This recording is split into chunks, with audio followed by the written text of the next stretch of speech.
So, last place for my Six Flags America ranking is Ragencun.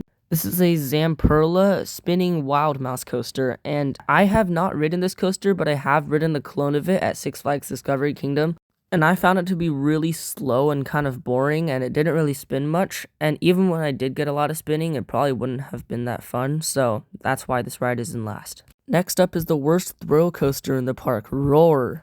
This is a GCI wooden coaster, and man, it has a terrible layout. Not only that, it's also really rough and bumpy. You go over all of the airtime hills with such little speed that you get no lift whatsoever, and the only points of airtime that you get are when you get bumped out of your seat because of how rough the ride is. Even if this ride was really smooth, I probably still would have ranked it last.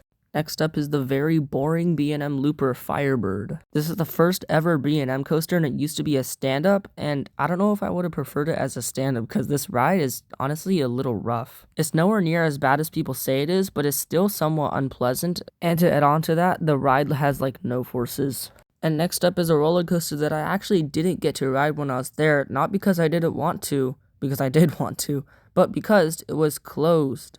Mind Eraser at Six Flags America recently got a retheme, and now it's themed to more like a steampunk style thing, and now it has vest restraints instead of the chunky over the shoulder restraints. I have ridden Kong at Six Flags Discovery Kingdom, so I'll just compare it to that, and if I gave Kong at Six Flags Discovery Kingdom vest restraints, it would probably be better than Firebird, so I just ranked it here.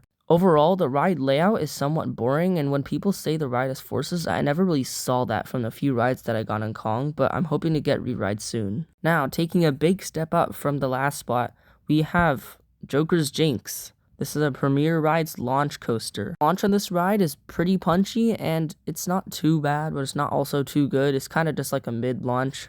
All the inversions and turns are really fun, and the ride is really fast-paced and keeps this really good speed up until the end, where it goes into one final super fast whippy corkscrew, and that ends off the ride.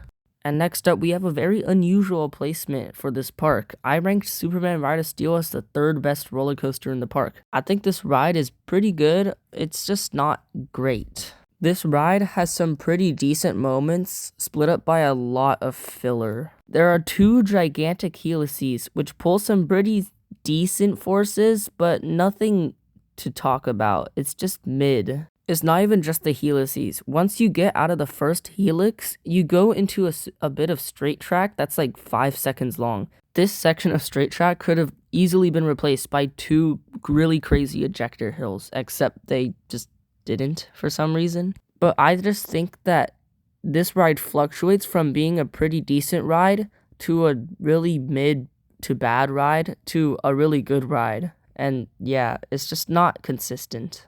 And now begins the controversial opinions, with WildOne at my number 2 spot for my Six Flags America ranking.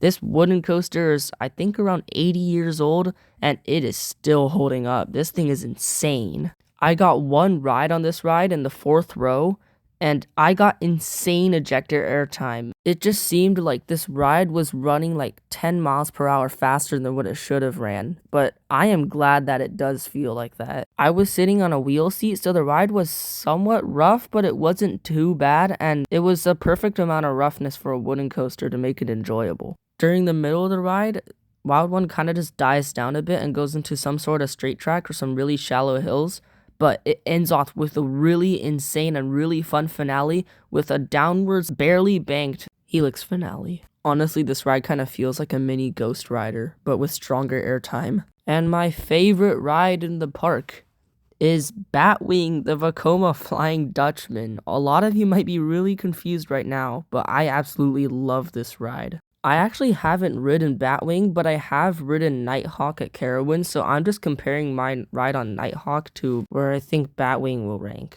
And me personally, I think this ride is really underrated. Judging by how I rank this ride, I think you guys probably already knew that, but I just absolutely love flying coasters, especially if they take advantage of the flying aspect, such as this vertical loop, which is absolutely insane and super disorienting and really fun. Even though this ride looks kind of boring with just simple turns and stuff and some overbanks, The thing is, your restraints are really freeing, and they're basically like vests, and they're nowhere near as tight as the vests that are on like B&M flyers like Superman.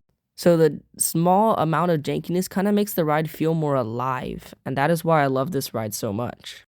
Anyways, that's it for this video. I guess I'll see y'all next time. Next ranking will be of Six Flags Great Adventure, so stay tuned for that.